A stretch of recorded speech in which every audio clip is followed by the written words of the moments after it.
part two of the guy thrashing the house. Alright, so as I was flipping that coin, and he was the female in the relationship, women do this crap all the time. You kiss another girl, you talk to another girl, you text another girl, and the next damn thing you know, your phone smashed. You take pictures of a hot chick off the internet, your phone smashed. You do something, even if you're not cheating, if you look at another girl in the wrong direction, your shit gets smashed. So, what makes it okay for them to do that? It's the same thing where women have somehow developed the God-given right to smack a man at any given time in life. Now, even if we haven't done anything wrong, it's always upside the back of the head or to the face. But the second that a man puts his hands back on a woman, they break down. And when they break down, in comes the cops. And when the cops get in there, because either they have a daughter or they're overly sensitive men who really love their wife or their mother, or they came from a family where their mom was abused by somebody, they don't understand the full ramifications of the situation. So the first damn thing they do is body slam your ass right on the concrete and tell you, get on the ground, motherfucker, get on the ground. And sometimes they use racial derivatives. Okay? So again, women have been tearing up men's stuff for centuries because they fear that they can't really beat you, so they decide that, well, if I can't hurt him this way, I'll hurt him another way. It has gone so far that women have actually killed their own children to hurt men. So when you think about this crap, this is a vicious cycle that everyone needs to discuss. If you want to hurt someone, the worst way you can ever hurt a man is to hurt him through his children, because that's really something that we really do give a fuck about. And I guess it works the same way with women, but you can't use your kids as a weapon against the other parent, because that shit's not fair. Alright? You have to let a kid learn the truth for themselves, and that's the bottom line on that one. But anytime that you decide you want to hurt someone, or use yourself as a punching bag to lure someone into a trap, or use yourself as a victim of rape so that you can have a man locked up for 50 fucking years for some shit that he didn't do, there has to be some laws against that, and there generally isn't. But vandalism is against the law, and it doesn't discriminate. When a woman vandalizes, she can be charged. If a man jumps through the window of his girlfriend's car, he can be charged. Vandalism is a crime. You do not have the right to thrash somebody's phone, to thrash somebody's property, to thrash their face in if they're not attacking you. You don't have the right for that. However, as the law states, women have gotten away with this more than men have. And men usually, we don't really tear up other people's property unless we turn up another dude's property because we done whooped his ass. So now we got to make the statement, So we got to go and throw him through the windows of his car. I have, and this is a confession, I have threatened to throw a few people through some closed doors and through some windows of their car because I was threatened first. I don't deal with threats well because I was bullied and threatened all through school, from kindergarten to fucking 12th grade. I have been threatened every day at one of these schools or another. And in college, I wasn't as threatened as I was when I was in high school, because in college, I'm grown.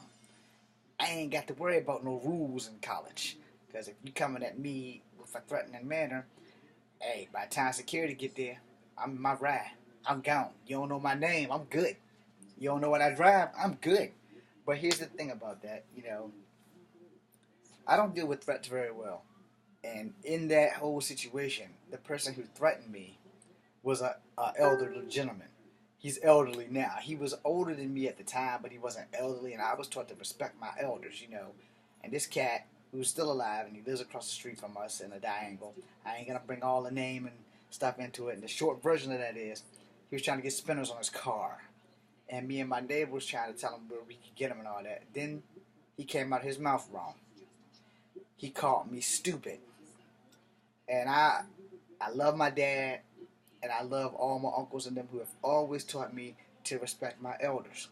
However, a lot of my uncles also taught me how to fight very well.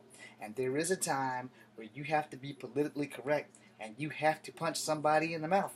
Specifically when you both have dicks. Like I said, he called me stupid.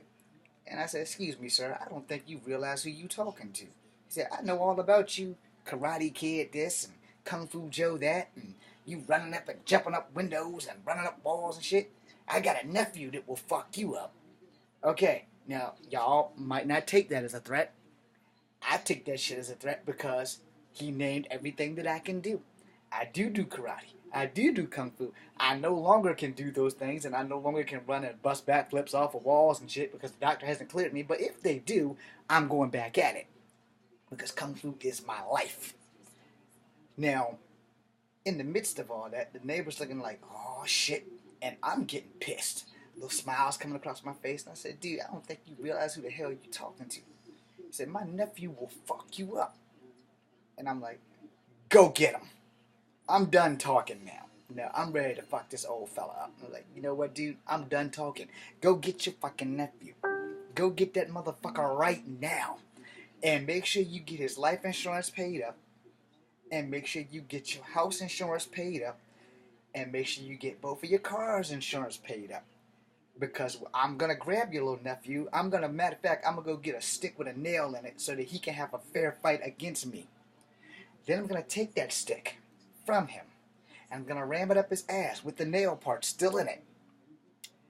And then I'm going to throw him through every window in your car. And then I'm going to throw him through every window in your other car. And then I'm going to throw him through every window in your house. And then if he's still breathing, I'm going to do it all again. And after he stopped breathing, I'm coming for you. This kind of desensitized all that real quick. I was like, nah, you started it. You talked all that shit. You know, if you talk your way into a fight, you better damn well be able to fight. Or you better damn well have a gun or some form of way of stopping a person like me who's going to fuck you up. So, my neighbor calmed me down a bit. He's like, yo, man, he's just an old man. I said, I don't give a fuck because I did not disrespect him. He disrespected me first, and I'm from the projects. I grew up in the streets, and I grew up fighting since I was 6 fucking years old. There is a line of respect that you don't cross. I'm a high school graduate. I attended some college, and then that Columbine thing happened at the same time. One of my best friends happened to die, or 3 people in the same hemisphere. 2 in January, 1 in February, or 2 in February and 1 in January. And the teacher told me that 3 black people can't die at one time. And that did it for me right there. And I never really went back to school until 2007. So I've dabbled in college. I'm not as dumbass as I look. But that there happened like about around that time. So I'm already jacked on shit, you know. But to be disrespected by this motherfucker who don't know me like that, he knows what I do, he knows what I can do. And then he wants to take a chance and start a fucking fight and involve his nephew? Now, mind you, I've still been waiting for his nephew to come and show up and kick my ass, and that shit ain't never happened. It's been almost 15 years. So his nephew's probably not going to show up. And if his nephew does show up, you'll find out from what happened when I get the fuck out of jail. Because I will do everything that I said. I keep my word. All I have is my word. So I will keep it, and I will eliminate that bastard because I won't have a choice. But the point is, you know, when you vandalize other people's stuff, you paying a price sooner or later. And the thing is, you also don't start a fight if you can't fight, you know. And it's the same thing with people talking out of both sides of their mouth. You don't do that shit. You don't start a fight with a fighter. You start a fight with a punk bitch that can't fight, and you're good to go. You start a fight with a punk bitch that can fight. Hey, what happens to you is on you. As for this young lady, whose man done come in and trash the whole damn house and everything. Well, as I close out on this video, I will tell you this. I don't know if the video was real. I don't know if the video was fake, but I do know this. She did give the guy 3 different names, which other people had commented on there. And she did say a whole bunch of other stuff that kind of didn't make sense, but they didn't call the police right away when they came in the house, which should have been the first move when your house is trashed and you notice that things are missing or broken. The first thing you're supposed to do is call the police. It will probably behoove you to back out the house just in case the suspect is still in the house because that's a safety precaution. However, if you have a roommate and other people live there and they probably would snitch on your boyfriend or whatever if they came in and fucked up her house like that, something just doesn't feel right with that. So in that, you know, we're going to leave it there. But you don't vandalize nobody's shit, especially when they work hard for their shit. I'm James Williams Jr., just call number 2. be seeing you.